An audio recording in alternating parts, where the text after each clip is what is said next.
भाजपा नेता ने तलवार से केक काटने के बाद हर्ष फायरिंग की खबर अलीगढ़ से है, जहां भाजपा नेता ने तलवार से केक काटा है। विनय वाष्त्रे का ये वीडियो सोशल मीडिया पर वायरल हो रहा है। खबर अलीगढ़ से है। ऊपरकोट बवाल में आरोपी रहा है भाजपा युवा नेता। भाजपा नेता का तलवार से केक काटते हुए वीडियो वायरल। अलीगढ़ नगर कोतवाली इलाके के बाबरी मंडी का ये मामला है। भाजपा नेता ने तलवार से केक काटने के बाद हर्ष फायरिंग की खबर अलीगढ़ से है। विनय वाष्त्रे का भी ये वीडियो सोशल मीडिया पर वायरल हो रहा है। खबर अलीगढ़ से है, जहां भाजपा नेता ने तलवार से केक काटी है। ऊपरकोट बवाल में आरोपी रहा है भाजपा युवा नेता। अलीगढ़ नगर कोतवाली इलाके के बाबरी मंडी का ये पूरा मामला है। भाजपा नेता ने तलवार से केक काटने के बाद हर्ष फायरिंग की है, जिसका वीडियो सोशल मीडिया पर तेजी से वायरल हो रहा है। ये वीडियो विनय वाष्त्रे का बताया जा रहा है। ऊपरकोट बवाल में आरोपी रहा ये भाजपा युवा नेता, तस्वीरों में आप देख सकते हैं। खबर अलीगढ़ से है। लखनऊ में पीपी मॉडल पर गौशाला बनाने के लिए सरकार तैयार। पीपी मॉडल पर गौशाला बनेगी। 30 एकड़ जमीन और 4000 गाय देगी सरकार। बड़ी खबर लखनऊ से सामने आ रही है। गायों के संरक्षण के साथ साथ लोगों को मिलेगा रोजगार। तो पीपी मॉडल पर अब गौशालाएं तैयार की जाएंगी। 30 साल के लिए 30 एकड़ जमीन का मिलेगा पट्टा। देसी नस्ल की 4000 गाय निःशुल्क देगी सरकार। बड़ी खबर लखनऊ से है, जहां पर चारा बाउंड्री वॉल की व्यवस्था करेंगे निवेशक। पीपी मॉडल पर गौशाला बनाने की तैयारी चल रही है। 30 एकड़ जमीन और 4000 गाय देगी सरकार। तो गौशालाओं को पीपी मॉडल पर बनाने की सरकार की तैयारी तेज। गायों के संरक्षण के साथ साथ लोगों को मिलेगा रोजगार। खबर लखनऊ से है, जहां पर पीपी मॉडल के आधार पर गौशालाएं बनाई जाएंगी। 30 साल के लिए 30 एकड़ जमीन का मिलेगा पट्टा। देसी नस्ल की 4000 गाय निःशुल्क देगी सरकार। पीपी मॉडल और गौशाला बनाने के लिए सरकार हो चुकी है तैयार। चारा बाउंड्री वॉल की व्यवस्था करेंगे निवेशक। 30 एकड़ जमीन और 4000 गाय देगी सरकार। खबर लखनऊ से है, जहां पीपी मॉडल पर गौशाला बनाने के लिए सरकार तैयार हो चुकी है। 30 एकड़ जमीन और 4000 गाय देगी सरकार।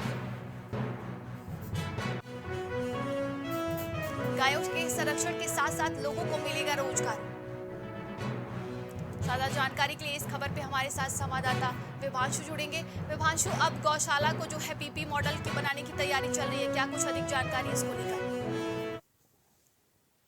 कि प्रदेश के अंदर में सरकार हर एक क्षेत्र में लगातार बेहतरी का काम कर रही है और उसी क्रम में अब पीपी मॉडल पर गौशाला बनाने की मुहिम अब शुरू कर रही है, जिसको मैं आपको बता दें नंदनी की 30 एकड़ जमीन में लगभग 4000 गाय सरकार देगी और गायों के संरक्षण के साथ साथ इससे कहीं ना कहीं प्रदेश के अंदर में लोगों को रोजगार मिलेगा।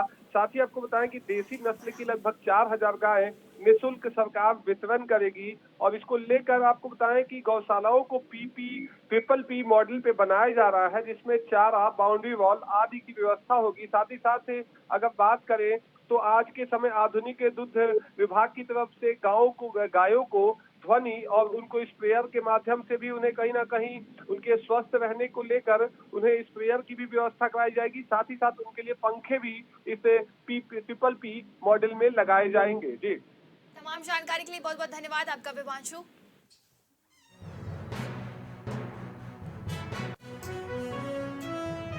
लखनऊ में समाज समर्पित जिला पंचायत सदस्य ने दिया इस्तीफा। बड़ी खबर लखनऊ से है। जिला पंचायत सदस्य विजय लक्ष्मी ने दिया अपने पद से इस्तीफा। मोहनलालगंज के वार्ड नंबर 18 से जिला पंचायत सदस्य निर्वाचित हुई थी विजय लक्ष्मी। पूर्व विधायक अम्बरीश पुष्कर की पत्नी है विजय लक्ष्मी।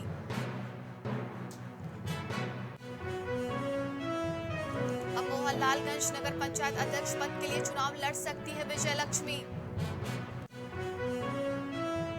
ज्यादा जानकारी के लिए इस खबर पे हमारे साथ संवाददाता विभांशु जुड़ेंगे। विभांशु, जिला पंचायत सदस्य विजय लक्ष्मी ने अपने पद से इस्तीफा दे दिया है, क्या कारण है?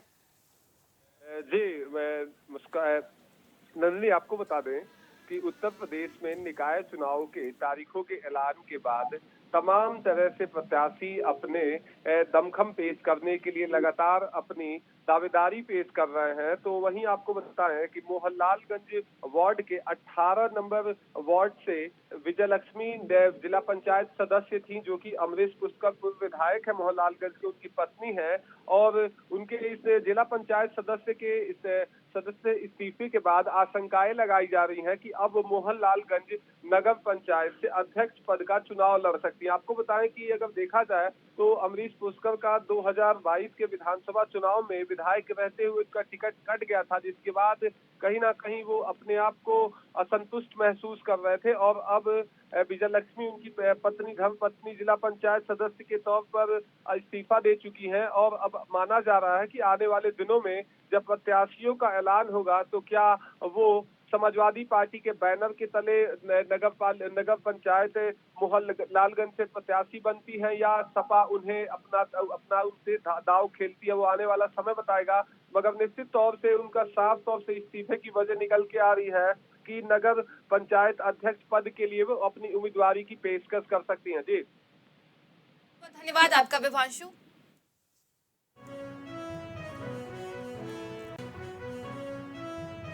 लखनऊ में जल शक्ति मंत्री स्वतंत्र देव सिंह का अफसरों को निर्देश। खबर लखनऊ से है, जहां जल शक्ति मंत्री ने अफसरों को निर्देश दिए, अंबेडकर जयंती तक 1 करोड़ परिवारों को नल कनेक्शन। 1 करोड़ ग्रामीण परिवारों को नल कनेक्शन दिए जाएंगे। जल शक्ति मंत्री की तरफ से निर्देश दिए गए। नमामि गंगे व ग्रामीण जलापूर्ति विभाग की हुई बैठक। गांव-गांव में अंबेडकर जयंती मनाया जाएगा। जल शक्ति विभाग, जल शक्ति मंत्री स्वतंत्र देव सिंह का अफसरों को निर्देश। ज्यादा जानकारी के लिए इस खबर पे हमारे साथ संवाददाता विभांशु जुड़ेंगे। विभांशु, जल शक्ति मंत्री स्वतंत्र देव सिंह ने देखिए अफसरों को निर्देश दिए हैं कि 1 करोड़ कनेक्शन दिया जाएगा पूरा ग्रामीण। जी नंदनी, आपको बता दें कि भारतीय जनता पार्टी अपने स्थापना दिवस को एक न्यायिक समाज सप्ताह के तौर पर कहीं ना कहीं मना रही है। और 14 अप्रैल यानी कि बाबा साहब भीमराव अंबेडकर की जयंती के दिन उनके इस पार्टी के स्थापना दिवस का समापन होगा। 1 हफ्ता के लिए कार्यक्रम रखा गया है, जिसमें विभिन्न तरह के कार्यक्रम किए जा रहे हैं।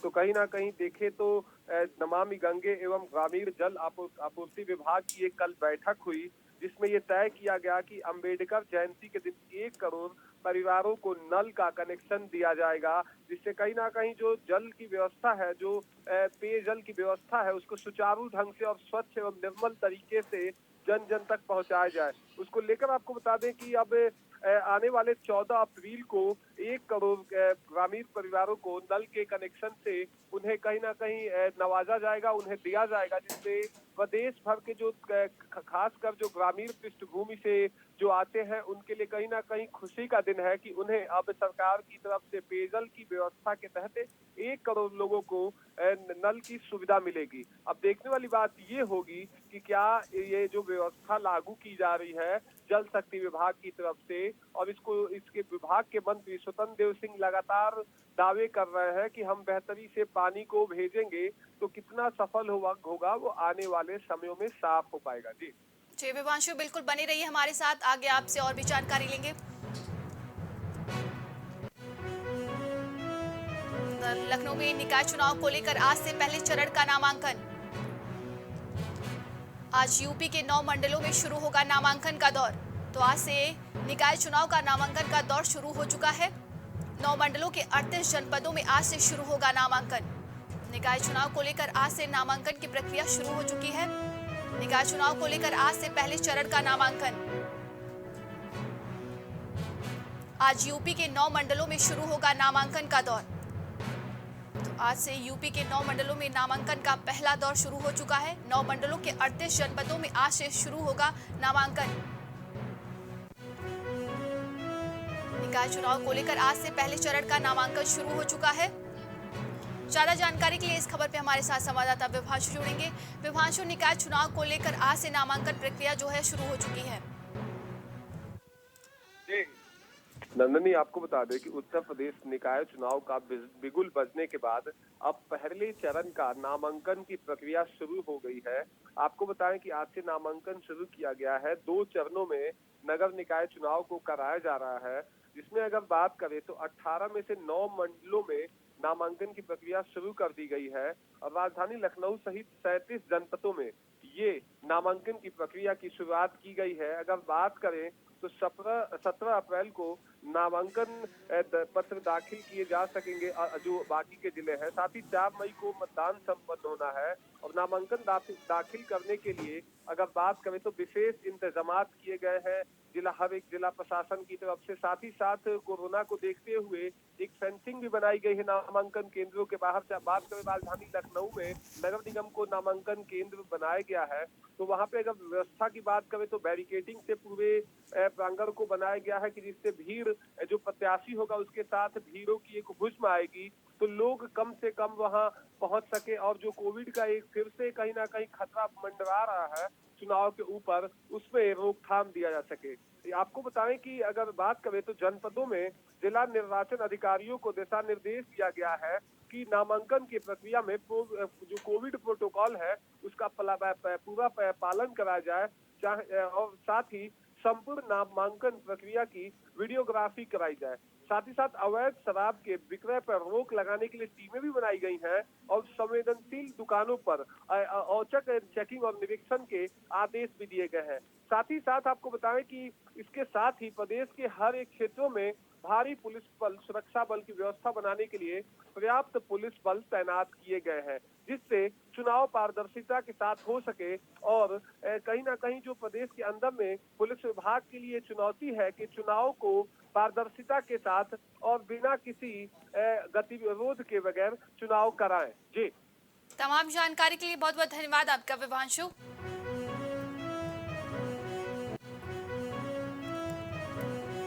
निकाला गया गिलीम के ताबूत का जुलूस, खबर लखनऊ से है। 19वीं रमजान को सुबह नमाज फज्र के बाद निकाला गया ताबूत का जुलूस। सदातगंज स्थित रोजा एक आजमैन की मस्जिद कूफा से निकाला गया जुलूस। सैकड़ों की संख्या में लोग रहे मौजूद।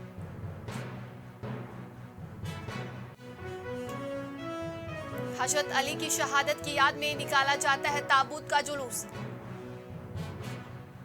कड़ी सुरक्षा व्यवस्था के बीच निकाला गया जुलूस।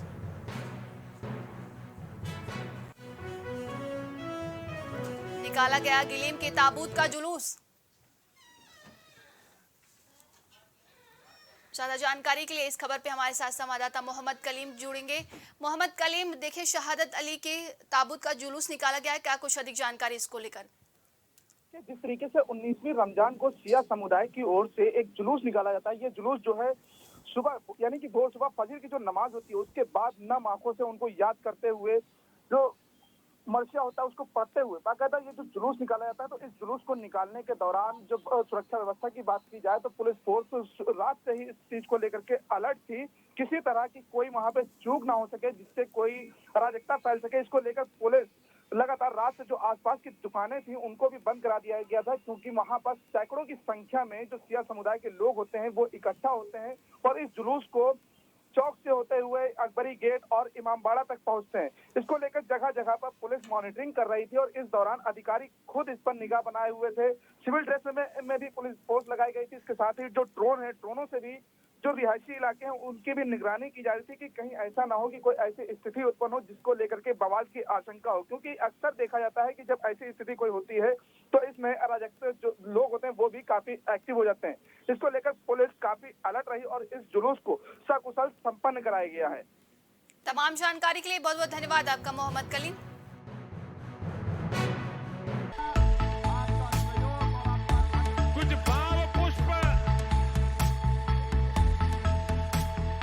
आप देख रहे हैं प्राइम टीवी, सच साहस सरोकार।